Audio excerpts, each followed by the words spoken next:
วันนี้สวัสดีนะคะวันนี้เราจะมาคุยในเรื่องของสินค้าคือน้ำหอมมืออาชีพการแนะนำน้ำหอมแบบมืออาชีพแล้วความรู้น้ำหอมเบื้องต้นด้วยนะคะเอาสไลด์แรกก่อนวันนี้เรามารู้จักกับ FM ก่อนนะคะว่าพันธกิจของ FM นี้ต้องบอกว่าเราสร้างสรรค์ผลิตภัณฑ์ที่เขาเรียกว่าทำให้มีชีวิตและทำให้ชีวิตคนทั้งโลกเนี่ยนะคะสามารถที่จะมีรายได้กับ FM Group World นะคะแล้วก็มีวิสัยทัศน์ว่าเราเป็นNetwork Marketing ที่เป็นน้ำหอมที่เดียวที่เป็นอันดับหนึ่งของโลกนะคะแล้วก็มียอดขายทั่วโลกเลยนะคะแล้วก็พัฒนาแล้วก็สร้างระบบเนี่ยให้คนทั่วโลกเนี่ยสู่ความสำเร็จก็คือมีรายได้ที่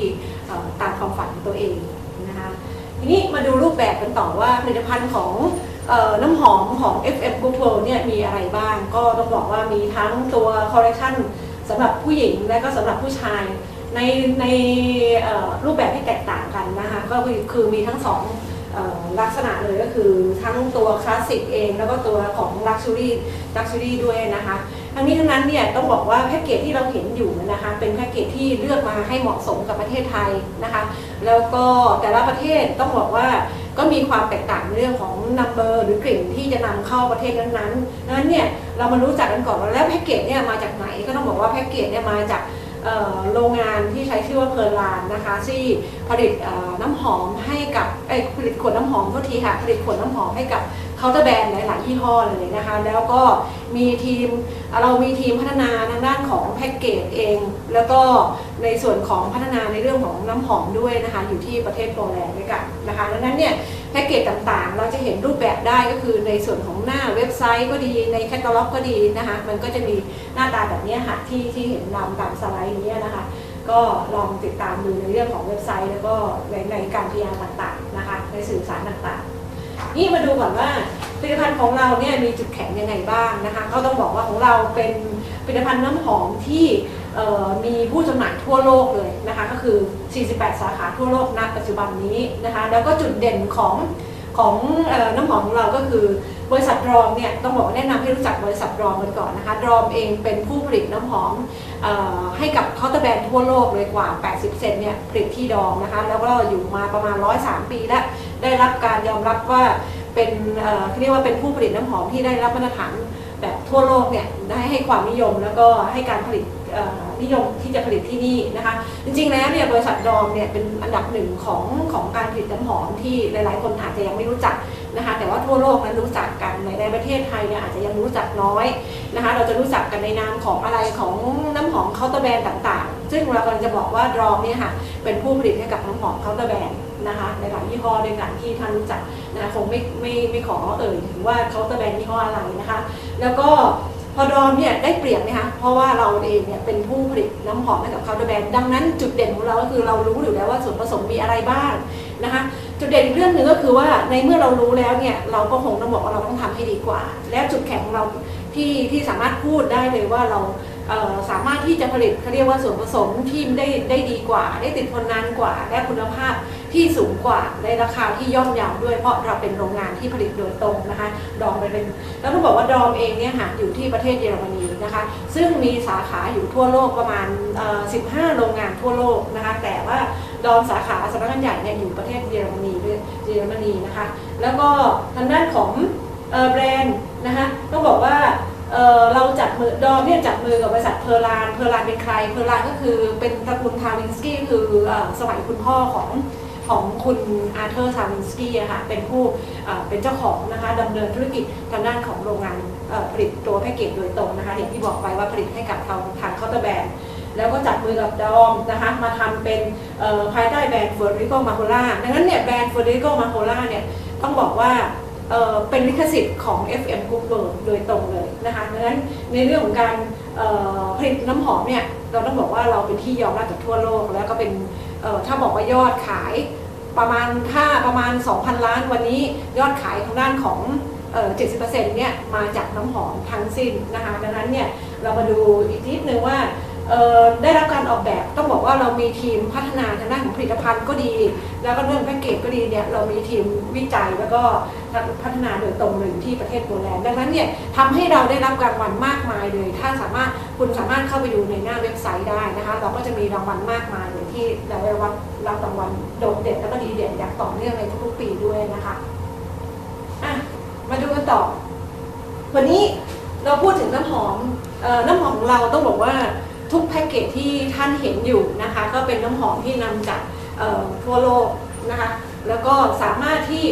ต้องบอกว่าแพ็กเกจทุกแพ็กเกจเนี่ยเราเหมือนกันทั่วโลกเลยแล้วนำเข้าทั้งหมดเลยจากประเทศโปแลนด์นะคะแล้วก็บอกว่าน้ำหอมมีสามารถสร้างสรรค์ความฝันของคนที่เป็นจริงนั่นหมายถึงว่าเราเป็นธุรกิจที่เป็นธุรกิจแนวใหม่และใช้เป็นลักษณะของ Network Marketing นะคะแล้วก็สามารถส่งต่อได้โดยที่เราเองเป็นผู้ผลิตนะคะแล้วก็เราเป็นบริษัทที่เป็นโรงงานผู้ผลิตจับมือทางด้านของหุ้นส่วนแล้วก็ส่งต่อไปยังผู้บริโภคหรือว่าทางด้านของผู้จัดจำหน่ายนะคะเราเรียกกันสั้นๆก็คือนักธุรกิจนะคะวันนี้เราส่งต่อไปยังท่านนะคะก็คือนักธุรกิจเนี่ยก็เป็นหุ้นส่วนหนึ่งที่เราสามารถเข้ามาร่วมจอยธุรกิจกันได้แล้วคุณก็สามารถที่ทำให้รายได้ที่เราเคยไม่เพียงพอนะคะรายได้ที่เรามีความฝันว่าเราอยากสร้างไม่ว่าบ้านรถหรือเงินก็แต่หรืออะไรก็แต่ที่เราต้องการในชีวิตเนี่ยให้เป็นจริงได้กับทางด้านของ FM Federico Marcola นะคะดังนั้นเนี่ยน้ำหอมเนี่ยมันทำให้มีความทรงคุณค่าได้นะคะเราเป็นยี่ห้อเป็นที่เดียวที่เป็นผลิตภัณฑ์เกี่ยวกับน้ำหอมระดับโลกแล้วมาทำเป็น Network Marketing นะคะนั้นเนี่ยคุณภาพของเราคุณไม่ต้องกังวลการันตีได้ว่าคุณภาพสูงแล้วก็เป็นเรียกง่ายว่าเกรดพรีเมียมเลย A บวกเลยนะคะออกแบบมาจากนักวิจัยแล้วก็นักพัฒนาผลิตภัณฑ์ที่ตั้งใจทำเลยแล้วก็ในแพ็กเกจที่หรูหราสง่างามคุณสามารถส่งต่อไปยังผู้บริโภคหรือว่าทำธุรกิจเชิญนักธุรกิจต่างๆเนี่ยมาร่วมหุ้นส่วนกับเราได้นะคะทำให้รายได้ของคุณเนี่ยได้หลักแสนหลักล้านได้ทีเดียวสำหรับที่นี่นะคะนั้นเป้าหมายของเราก็คืออยากให้สมาชิกเนี่ยได้พบกับความหรูหราสง่างามนะคะส่งมอบความดีงามแบบนี้ให้กับทุกคนแล้วก็มีชีวิตที่ประจำวันที่มีความเป็นอยู่ที่ดีขึ้นนะคะเพียงแค่การบอกต่อเท่านั้นเองมารู้จักทางด้านของประวัติกันก่อนหลายๆคนเข้าใจว่าน้ำหอมเนี่ยมาจากประเทศฝรั่งเศสก็ไม่ผิดนะคะแต่ประวัติเขามียาวนานกว่านั้นนะคะในเริ่มเดิมทีในจุดเริ่มต้นของเขาก็คือเริ่มต้นในสมัยอียิปต์ก็จะสังเกตได้ว่าแพ็กเกจที่เห็นอยู่ด้านหน้านะคะก็จะเป็นลักษณะการเผาไหม้นะคะแพ็กเกจที่เราเห็นอาจจะไม่ได้เห็นในปัจจุบันหรืออาจจะมีบ้างนะคะก็เมื่อก่อนนี้เขาจะใช้ในสมัยอียิปต์นะคะแล้วก็สมัยอียิปต์เราจะใช้ทางด้านของพิธีศาสนาต่างๆไม่ว่าจะเป็นพิธีขาวพิธีดำแล้วก็อยู่ในเฉพาะคนชั้นสูงเพราะนั้นก็คือง่ายๆว่าคนที่มีรายได้นะคะถึงจะมีสิทธิ์ที่จะใช้ตรงนี้ได้เพราะมันแพงมากในการที่เราจะนำพวกน้ำหอมกลิ่นเหล่านี้เขาจะสกัดมาจากตัวที่จากดอกลิลลี่อบเชยหรือดอกไม้นานาพันธุ์ที่ใส่เข้าไปแล้วก็ทำให้เอาน้ำหอมเนี่ยมาหอมระเหยสกัดออกมาทำให้มันเป็นลักษณะของกลิ่นแล้วใช้การเผาไหม้ให้ส่งกลิ่นออกมานี่คือลักษณะของความเป็นมาของเขาจุดเริ่มต้นก็คือตั้งแต่สมัยอียิปต์เลยซึ่งเราอาจจะยังไม่ได้เกิดงั้นรูปร่างแบบนี้อาจจะมีหลงเหลืออยู่บ้างนะคะแต่ว่าแนะนำให้รู้จักนี่คือประวัติของเขานะคะส่วนมาลักษณะของในสมัยของอาหรับนะคะก็เป็นตำนานเหมือนกันนะคะเป็นประกอบทางพิธีศาสนาเหมือนกันนะคะได้รับความนิยมก็คือด้านของสังคมชั้นสูงนะคะลักษณะของการส่วนผสมต้องบอกว่ามันเริ่มเปลี่ยนไปจากการเผาไหม้ก็เริ่มมาเป็นลักษณะของการเอาตัวแอลกอฮอล์หรือน้ำมันนะคะใส่ลงไปก่อนแล้วก็เอาตัวกลีบดอกไม้นานาพันธุ์เลยที่ใส่เข้าไปมันก็จะทำให้ส่งกลิ่นเนี่ยออกมาอย่างหอมแล้วก็สามารถที่จะฉีดหรือว่าสามารถที่จะพรมใช้การเรียกว่าปากพรมเอามากกว่านะคะจนกระทั่งมาสมัยกรีกโบราณก็ต้องบอกว่าเป็นตำนานที่เกิดการค้าขายน้ำหอมขึ้นทำให้เศรษฐกิจของเขาดีขึ้นนะคะและได้ความค่านิยมก็เริ่มเปลี่ยนแปลงไปคือไม่ใช่แต่คนชั้นสูงเท่านั้นคนทั่วๆไปก็สามารถใช้ได้นะคะแล้วก็ทำให้เกิดรายได้กับคนที่อยู่ในสมัยกรีกนะคะแล้วก็ทำให้ใช้ในโอกาสพิเศษต่างๆไม่ว่าจะเป็นงานไหนก็นิยมใช้ทั้งกลางวันกลางคืนหรืองานราตรีต่างๆเขาก็เริ่มใช้ตัวนี้กันแล้วก็สกัดมาจากตัวดอกไอริสมั่งมิ้นท์มั่งกุหลาบลิลลี่หรือดอกไม้ต่างๆนานาพันธุ์นะคะก็ต้องบอกว่าเขาเน้นในเรื่องของ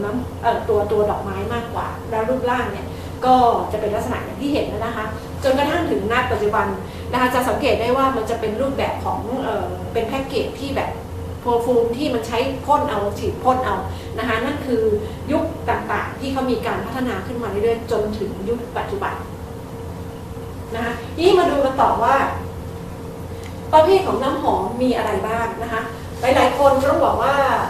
ใช้น้ำหอมนะคะแต่งงว่าออเดอร์เทเลตคืออะไรเหรอแล้วมันแตกต่างกันยังไงเหรอและทำไมราคามันถึงไม่เท่ากันนะคะเรามารู้จักกันก่อนนะคะวันนี้ประเภทของน้ำหอมก็ต้องบอกว่าแบ่งหลักๆเลยก็มีอยู่ประมาณ4ประเภทด้วยกันก็คือประเภทแรกคือออเดอร์โคโลนนะคะซึ่งมีหัวน้ำหอมเนี่ยเข้มข้นประมาณ 4% ในการมีความติดทนนานประมาณ 1-2 ชั่วโมงเท่านั้นนะคะถ้าเรารู้จักกันก็คือประเภทถ้าในท้องตลาดเขาเรียกว่า CC ประเภทน้ำหอม CC ก็ราคาประมาณสัก100 บาทได้หรือ200 บาทไม่เกินนะคะก็อย่างที่บอกว่าคุณภาพกับราคาจะมาพร้อมกันหรือ12พัทโคโลนอาจจะเจอในเซเว่นอาจจะเจอในห้างนะคะดังนั้นเนี่ยราคานะคะมันจะเป็นตัวกำหนดเหมือนกันคุณภาพกับตัวเขาเรียกว่าส่วนผสมมันก็จะเป็นตัวที่ทำให้คุณภาพนั้นแตกต่างกันออกไปนะคะมาดูอันต่อมาคือออเดอร์โทเลตนะคะหัวน้ำหอมความเข้มข้นเนี่ยประมาณ 6% นะคะความติดทนนานของเขาประมาณ 2-4 ชั่วโมงดังนั้นเนี่ยต้องบอกวงเล็บไปนิดนึงว่าในตัวเปอร์เซ็นต์เนี่ยจะสังเกตได้ว่าเราจะเริ่มจาก 6% ในตัวออเดอร์โทเลตใช่ไหมคะแต่เราจะเห็นตามเคาน์เตอร์แบรนด์เนี่ยเป็นอันแรกเลยที่เราคุ้นเคยกันก็คือออเดอร์โทเลตนะคะราคานี่ต้องบอกว่าเริ่มต้นอย่างต่ำที่สุดก็น่าจะประมาณ 1,800 นะคะมันอาจจะมีราคาที่ค่อนข้างสูงนิดนึงเนื่องจากว่าในส่วนผสมต่างๆมันเริ่มมากขึ้นนะคะมันเกี่ยวกับส่วนผสมต่างๆนะคะแล้วเนี่ยสิ่งหนึ่งก็คือว่าถ้าวันนี้ความเข้มข้นของเขาเนี่ย 6% นะคะถึงประมาณ 10% โดยเฉลี่ยนะคะจะติดทนนานประมาณ 2-4 ชั่วโมงเท่านั้นอันนี้เป็นลักษณะของออเดอร์ทอยเลทนะคะคุณก็จะเห็นได้จากเคาน์เตอร์แบรนด์ต่างๆที่มีราคาพันอัพนะคะแต่2ผลิตภัณฑ์นี้ต้องบอกว่า2กลุ่มนี้ทางด้านของ FM Group ไม่ได้ทำนะคะต้องบอกว่าคุณภาพของมันไม่เพียงพอที่จะทำให้เราส่งต่อกลิ่นหอมแบบนี้ทำให้เขามีรายได้ต่อเราไม่ทำผลิตภัณฑ์2ของกลุ่มนี้นะคะนี่มาดูต่อแล้วเราทำอะไรอ่ะเรา FM Group เนี่ยผลิต2อย่างค่ะก็คือทางด้านของออเดอร์เปอร์ฟูมเราเน้นในเรื่องคุณภาพที่ดีนะคะติดทนนานนะคะหัวน้ำหอมเนี่ยมีส่วนผสมประมาณ 16% ด้วยกันด้วยระยะเวลาการติดก็คือประมาณ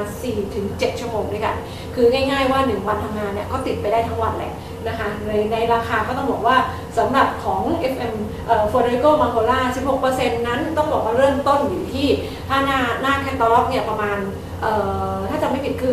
790 บาทแต่ราคาสมาชิกคือ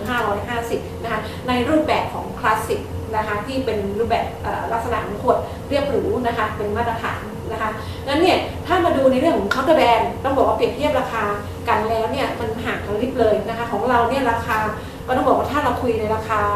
790 บาทหน้าแคตตาล็อกเลยนะคะของเขาก็จะเริ่มประมาณสัก 2,500 อัพเลยนะคะในส่วนของเคาน์เตอร์แบรนด์เพราะอะไรคะเพราะว่าเขาเสียค่าโฆษณาเขาเสียค่าพื้นที่เขาเสีย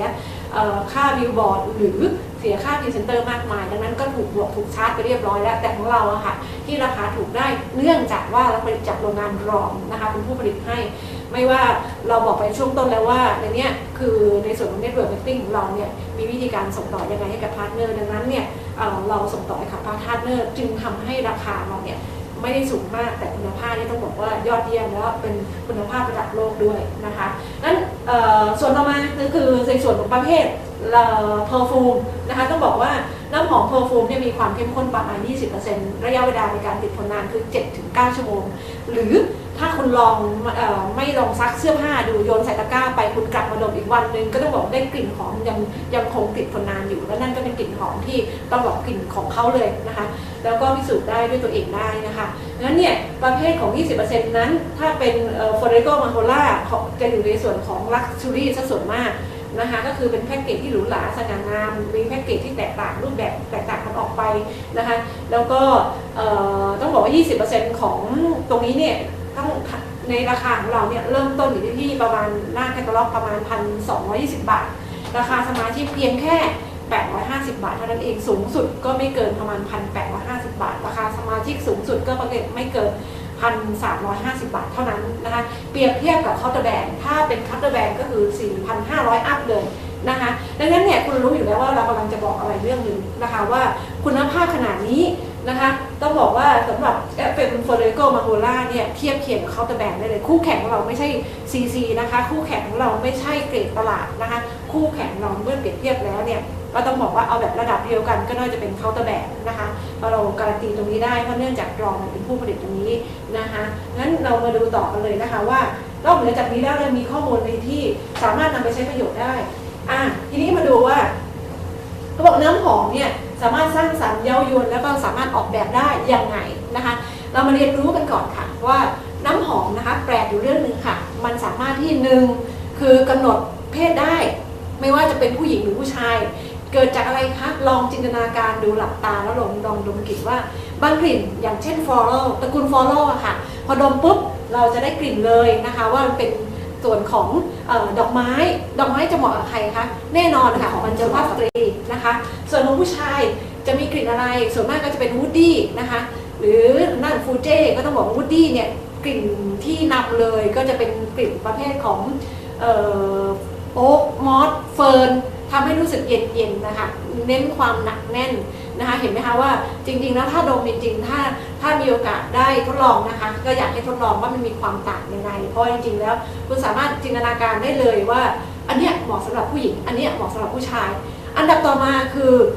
ในเรื่องของช่วงอายุนะคะวัยเพศไปแล้วก็ช่วงอายุเป็นอันดับต่อไปนะคะว่าเราจะมองเห็นเลยว่า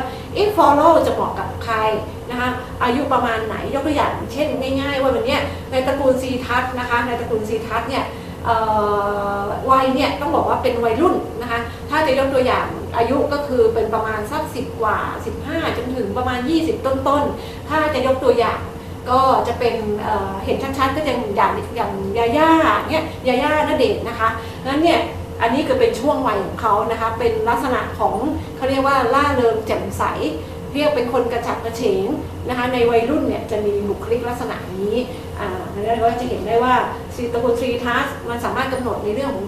เขาเรียกว่าช่วงวัยได้อายุได้นะคะและบุคลิกภาพก็ยังบอกว่าอย่างเช่นซีทัสนะคะก็จะเหมาะสำหรับคนที่เป็นคนล่าเริงแจ่มใสกระฉับกระเฉงนะคะอย่างเหมาะกับวัยรุ่นนะคะเรายกตัวอย่างให้ดูดังนั้น3อย่างสรุปสั้นๆง่ายๆว่าน้ำหอมสามารถบอกได้3อย่าง1ก็คือเพศ2ก็คือช่วงอายุ3ก็คือบุคลิกภาพดังนั้นอันนี้คือ3สิ่งที่มันสามารถบอกได้ทีนี้มาดูต่อว่าน้ำหอมคุณควรจะใช้เพียงแค่กลิ่นเดียวไหมไม่ควรแนะนำว่าไม่ควรเพราะอะไรรู้ไหมคะเพราะว่ามันจะทำให้เป็นกลิ่นตัวกลิ่นกายเอาไปว่าคนนี้เคยไม่รู้ว่าสมาชิกเคยได้ยินไหมว่าเคยได้กลิ่นไหมว่าคนนี้เคยฉีดน้ำหอมกลิ่นเนี้ยเดินมาปุ๊บมาแล้วคนนี้รู้เลยว่ามาแล้วอาจจะเคยเจออยู่บ้างนะคะแต่แนะนำอย่างนี้ค่ะวิธีการใช้น้ำหอมอย่างถูกต้องนะคะให้มันเกิดบุคลิกที่มีความแตกต่างกันเช่นวันนี้ถ้าเกิดเราใช้น้ำหอมยี่ห้อเดียวอยู่กลิ่นเดียวอยู่เนี่ยเป็นสิ่งที่ดีนะคะเป็นสิ่งที่ดีแต่ว่าทำให้ถูกต้องก็คือว่าเราสามารถใช้น้ำหอมได้หลายๆกลิ่นภายใน1วันเช่นวันนี้เรามาทำงานเราเป็นบุคลิกแบบตัว follow เป็นผู้หญิงนะคะอาจจะเป็นใช้ตัว354เบาๆสำหรับบุคลิกสำหรับผู้หญิงนะคะก็มาทำงานพอเย็นปุ๊บเราอาจจะไปออกกำลังกายเราอาจจะเป็นกลิ่นน้ำหอมแบบเย็นๆนะคะเป็นอีกแนวหนึ่งอีกแนวกลิ่นหนึ่งซึ่งมันจะเป็นกลิ่นที่ต้องบอกว่าแนวเย็นๆเนี่ยค่ะมันจะทำให้กลิ่นกลบกลิ่นกายเวลาที่เราออกกำลังกายนะคะและพอมากลางคืนเราอยากจะไปงานราตรีเราอยากจะไปปาร์ตี้เราก็อาจจะไปใช้ตัว Oriental ก็ได้นะคะเพราะเนื่องจากว่ามันมีความเย้ายวนอยู่มันมีความที่พอคนรอบตัวนะคะได้กลิ่นแล้วรู้สึกว่ามันเตะจมูกแล้วทำให้รู้สึกดีๆอยากติดตามน่าค้นหาอะไรประมาณนี้งั้นง่ายๆว่าไม่ว่าจะเป็นตัวการใช้ก็ดีนะคะหรือว่าการที่คุณจะเลือกประเภทไหนก็แล้วแต่มันขึ้นอยู่กับงานนั้นๆนะคะเราสามารถใช้น้ำหอมหลายๆเขาเรียกว่าหลายๆรุ่นได้สำหรับตัว FM Florico Mangola ก็มีหลายบุคลิกให้ท่านเลือกได้เลยนะคะสามารถสร้างสรรค์ได้ไม่ว่าจะเป็นเทศกาลไหนๆนะคะหรือบุคลิกไหนๆก็สามารถออกแบบได้นะคะ